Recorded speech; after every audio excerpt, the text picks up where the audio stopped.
Hey everybody, movie reviewer next door here, and I'm back with another review. This time I saw McQ. This is a crime thriller film from 1974, directed by John Sturges, and it stars John Wayne, Eddie Albert, Diana Muldaur, Colleen Dewhurst, Clu Gulager, David Huddleston, Julian Christopher, and Al Lettieri. In this film, Police Lieutenant Lon McQ investigates the killing of his best friend and uncovers corrupt elements of the police department dealing in confiscated drugs. So, what did I think of McQ? Well, I'd say my score has gone down a little bit, but I still do think this is a pretty good crime thriller, even if it does have some issues, and maybe I shouldn't rate it this high. But due to my personal attachment to John Wayne as an actor and as a person, I really do enjoy this film. But let me get to the cast. John Wayne plays Lon McQ. Um, I he's a detective, kind of a bit older. One of the big issues I hear about this movie is that they think he is too old to play McQ, which makes sense, I guess. John Wayne was what in his 60s or late 50s at the time, so he is a bit too old to play this character, but I still thought he had enough like good dialogue, funny moments, enough stuff to endear me to his character. It's kind of a similar thing to A View to a Kill, where Roger Moore was 58, and clearly too old for the role, but he still had enough memorable moments in the film.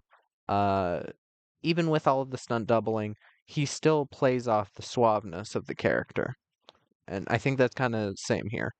Eddie Albert plays Kosterman. He's the police captain, I think. Eddie Albert is a famous actor from back then. He was in Roman Holiday, Heartbreak Kid, Oklahoma, Longest Day, Dreamscape, Longest Yard. Uh, yeah, he's been in shit tons of movies. Um, I like him as the police captain. He works in this role. It's not like a super deep role or anything, but he plays it well. Diana Muldaur plays Lois, the wife of McHugh's partner that was killed. Uh, I like Diana Muldaur. I've seen her in a couple other things from the time. Um, Apparently, she was mostly a TV actor, but and a lot of the actors in this are TV actors, but they give movie performances, so it's not like annoying or anything like that. But I liked her as a character. I thought she had a nice rapport with uh John Wayne. Colleen Dewhurst plays Myra. She's a former hooker, I think, that used to be kind of on dope or coke, whatever the hell term it is. And basically, McHugh tries to get some information out of her, and I've always enjoyed Colleen Dewhurst's performance in this. I think she definitely has a very unique voice, and I enjoyed that her character wasn't just like it. It was something that movies at that time still did, where they'd have an older star like trying to hit up younger women, and it was interesting to see Diana Muldaur and Colleen Dewhurst be the women he pursues in a way, uh, as they were a lot closer to his age.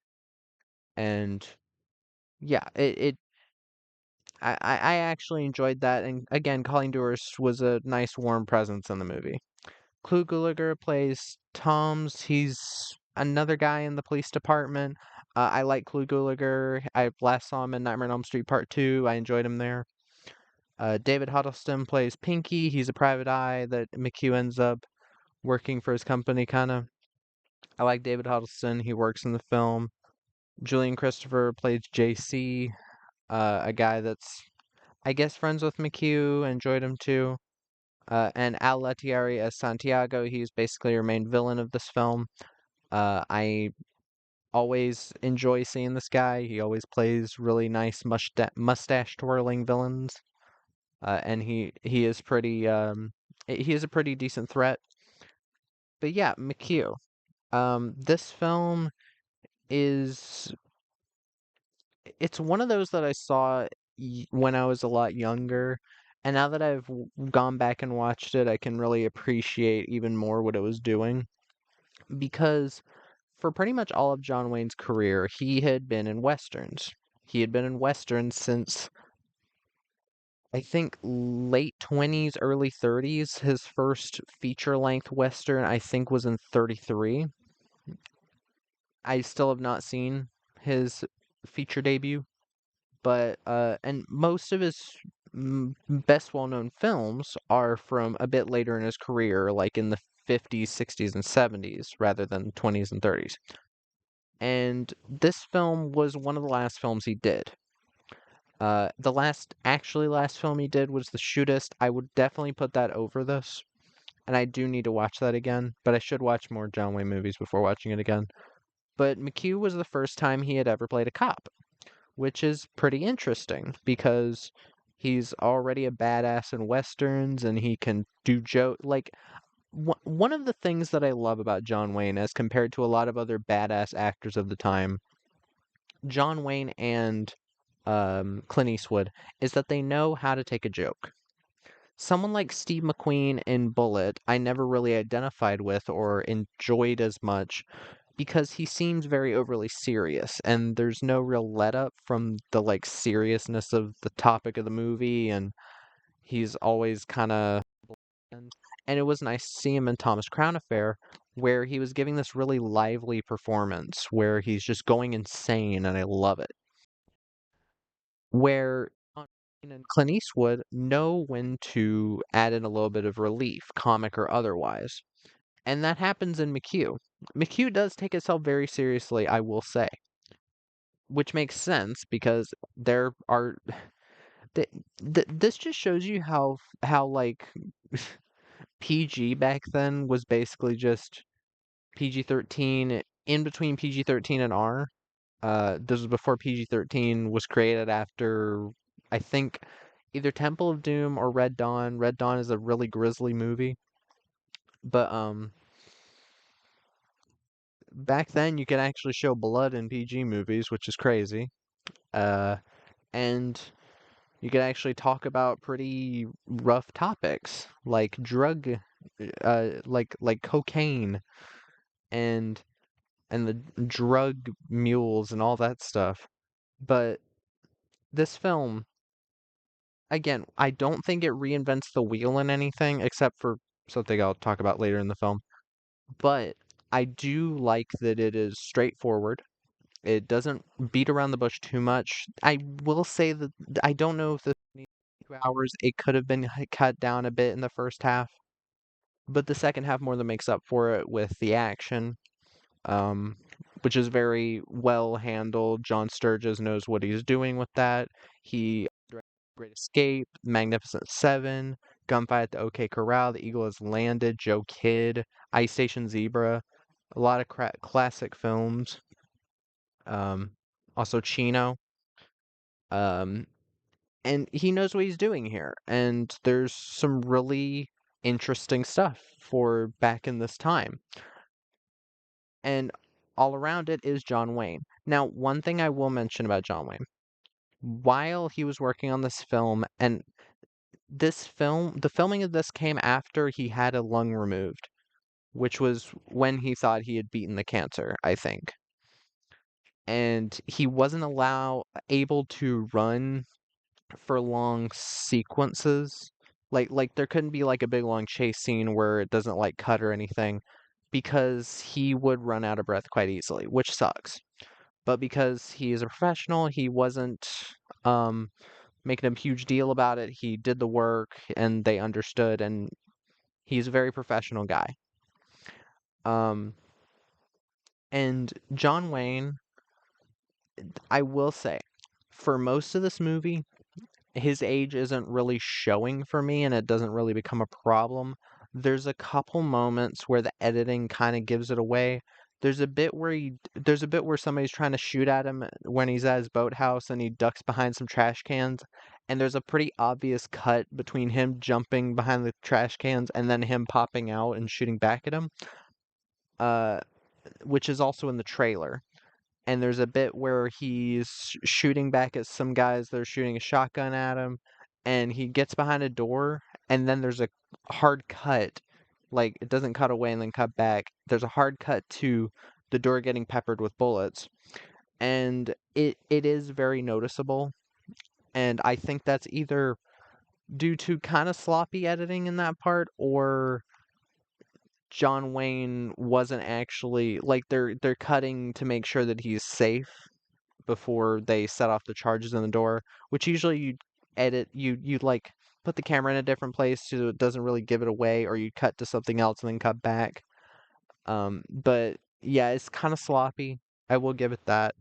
Um, the film, I've heard many people say that this film has a TV movie feel, and I do kind of agree with that in certain parts. It is kind of flat direction-wise at times. Um, Again, this was one of John Sturgis's last films as a director. His last would be The Eagle Has Landed, which is considered a pretty classic film.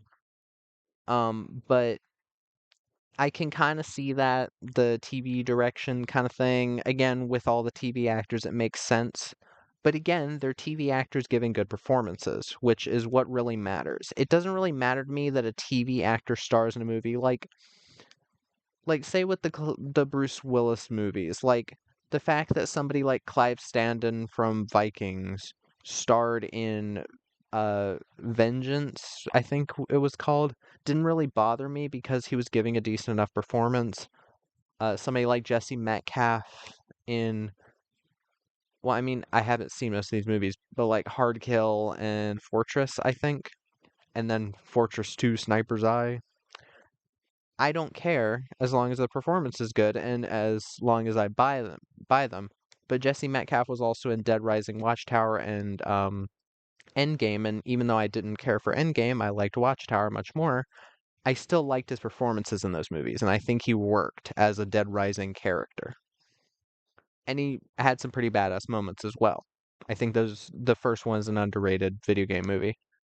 But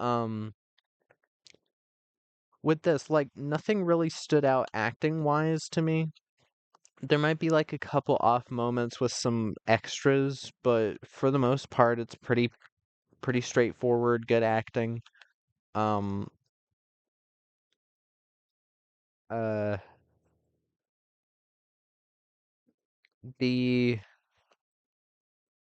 I will say the villain, Al Lettieri, he mostly comes into the film in the last half, and I think that's a little bit of a shame. Maybe he was a bit too expensive to have for more of the movie, but he is. I think he could have been a bit more of an interesting villain. I do think he's a lot more interesting than the villain of Bullet. The villain of Bullet came the fuck out of nowhere. And I don't think even people who enjoy the movie understand what the movie's going for with the plot twist and that. But no, Alighieri does work as the villain, but I do wish he was in the film more because again, he works and he's one of the guys you just go to back then to play a mob guy or anything like that. He was in The Godfather, so it just makes sense. But things I do want to praise about this film. Uh, Even though I said the a lot of the direction may be a bit flat during the action scenes, I think the editing and shooting works very well. There are some nice shots. There's some. It's very efficient, I'd say.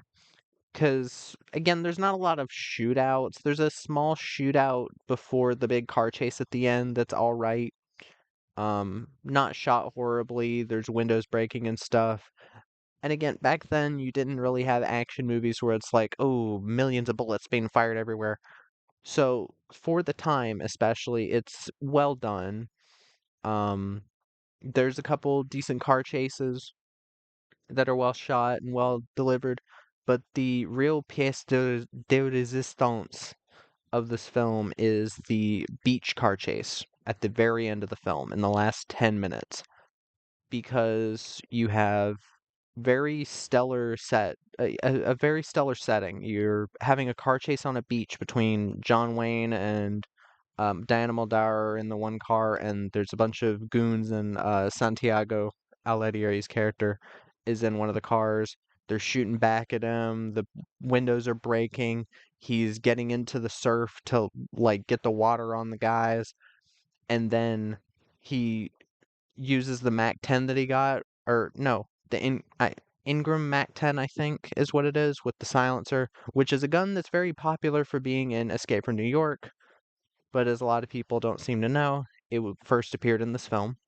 Um, and he basically peppers the car full of bullets, and then it fucking flipped like 7 or 8 times. It's an insane fucking stunt, and it's especially even more gorgeous to see it in HD and with the water flying everywhere. It's really nice, uh, very very well done stunt, and I do think this movie is worth watching at the very least for the scene at the end. And but like um the score the score by Elmer Bernstein I've always loved. I think that bumps this up quite considerably because it's very jazzy. I like the Bullet score by what's his name? Whatever, he worked on the Dirty Harry movies. I know that score, but the score I've always stuck in my head at times. The dun dun dun dun dun dun dun dun dun dun dun dun dun dun dun. It's very um memorable, I think, and it works for that. I like the setting of the film. I like that a lot of it's shot on location. Um, it's shot in San Francisco and Seattle. Or, no, wait, not San Francisco, Seattle. Shot in Seattle. Very nice to see it just shot. Like, this film does a lot of the things Bullet does, but I think just better in some cases. And again, a lot of it might be due to John Wayne starring in it. I love John Wayne, but I don't really think that's a bad thing. But yeah, just always enjoyed uh well, yeah, the chemistry between John Wayne, Diana Muldaur, and Colleen Dewar. I think whenever they're on screen, the dialogue is very strong. The acting between them is very strong. The like it was interesting, especially back then, to not see like, again, I don't care if a movie uses damsel in distress characters, but I will give credit when a film subverts that to an extent, because Diana Muldaur's character, after losing her husband, isn't like a bawling, crying mess. She's like trying to tough it out, even if it tears her from the inside. It's a very interesting thing to write for a character. Colleen Dewar isn't there for sex appeal. I mean, again, I'm not gonna say, like, she's ugly, but she's a bit of the type. Um, but it it was nice to see characters that felt a bit more well-rounded. Even though Colleen Durst isn't in but about 3 scenes in the movie, I still really enjoyed her presence. And again, every time her and John Wayne were together, I felt like a nice chemistry between them, very nice dialogue. And yeah, like I just always found this to be a pretty solid cop movie. But yeah, uh that is my review of McQ. If you've seen the film, let me know what your thoughts are down in the comments down below. If you've seen the film, let me know if you have any recommendations, excuse me, put them down there as well. And movie reviewer next door.